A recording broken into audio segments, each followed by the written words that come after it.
You're listening to Skeptoid. I'm Brian Dunning from Skeptoid.com. Who kills more, religion or atheism? Hide that Bible in your pocket as the guard hustles you down the snowy road on your way to eventual death in Stalin's Gulag. For today's subject is the debate over whether more people throughout history have been killed in the name of religion or in the name of atheism.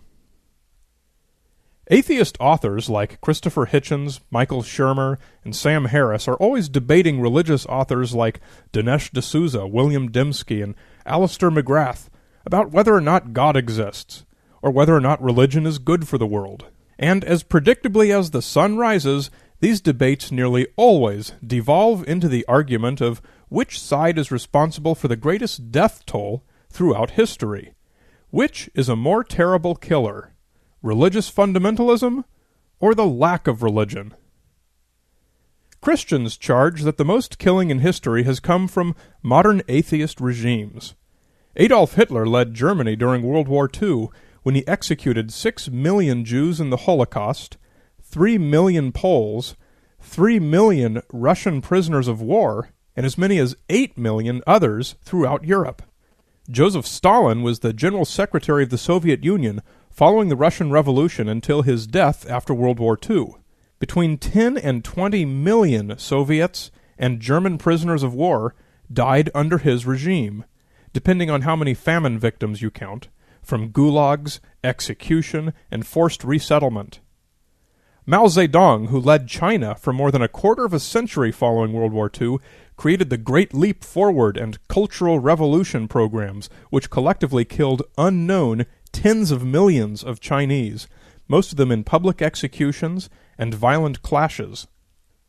Pol Pot led the Khmer Rouge in Cambodia during the 1970s, when as many as 2 million Cambodians, or as much as 20% of the population, died from execution, disease, and starvation.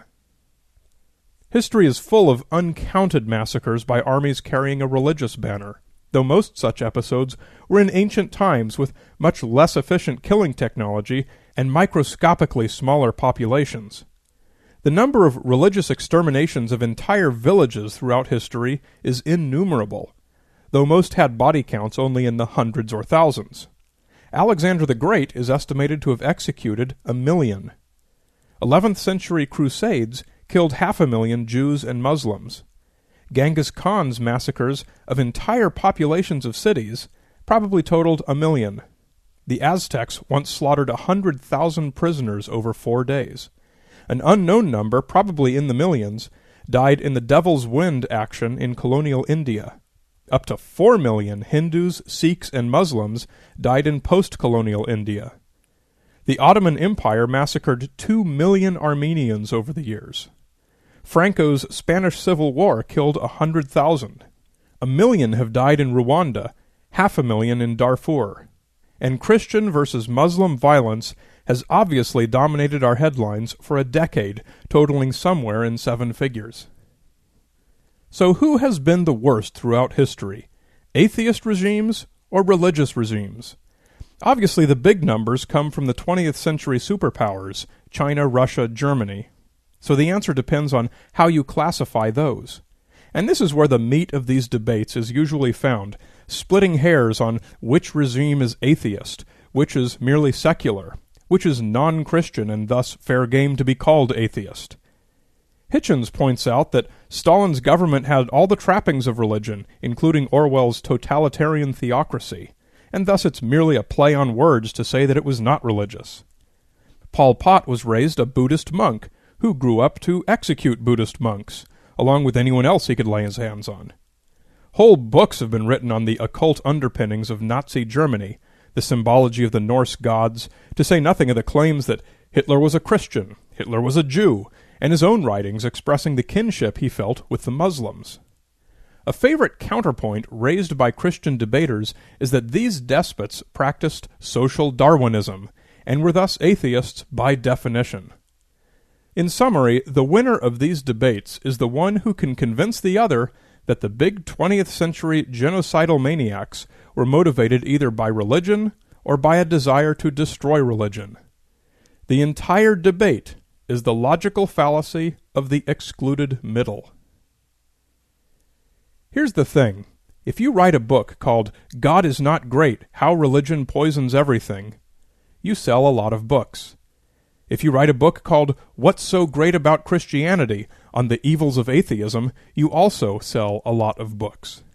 If you say that neither extremist viewpoint makes any sense, you end up doing a podcast and working as a greeter at Walmart, directing customers to the section where they sell Hitchens and D'Souza books. The truth is less incisive. It's less inflammatory. It raises no ire, and it draws no audience. And that truth, as I've said time and time again, is that people are people. No matter what segment of society you look at, you'll find good people, and you'll find bad people. You'll even find, as has been said, that the line between good and evil cuts through every human heart. Certainly there are people in the news who kill in the name of religion.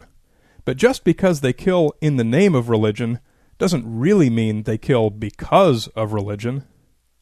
The Islamic militants who cut off Nick Berg's head are not nice men who would have otherwise been his best friend if it weren't for their religious convictions forcing them into this grievous act.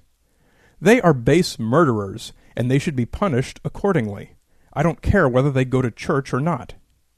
Killers don't really kill because of their religion. Neither does a lack of religious convictions cause one to run wild in the streets with a bloody axe and a torch.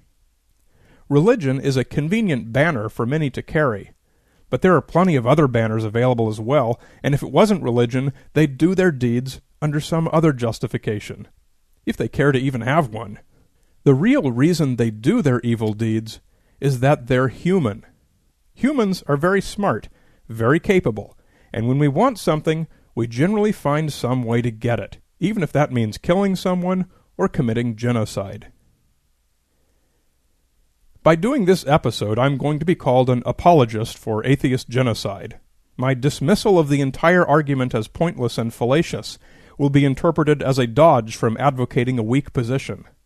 So go ahead and post that as a comment on Skeptoid.com if you're still convinced that this is an argument that can ever have a useful conclusion.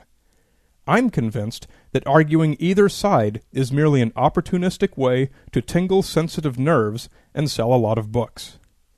And I'm convinced that any discussion of the religious causes of genocide is a divisive distraction from the more worthwhile investigation into the true cultural and psychological causes. We are human beings, and we need to understand our human motivations. So I am no longer going to participate in the childish debate of what religion has killed more people in history, because it doesn't matter. The way I see it, you might as well debate what color underpants are worn by the largest number of killers and try to draw a causal relationship there as well. Religion does not cause you to kill people, and it certainly doesn't prevent you from killing people. Let's stop pretending that it does either. One quick note, my book, Skeptoid, Critical Analysis of Pop Phenomena, with a foreword by James Randi, is now available as a free podiobook from podiobooks.com. It's great for playing really loud on your car stereo and driving around with your windows open. Everyone will love you. You're listening to Skeptoid. I'm Brian Dunning from Skeptoid.com.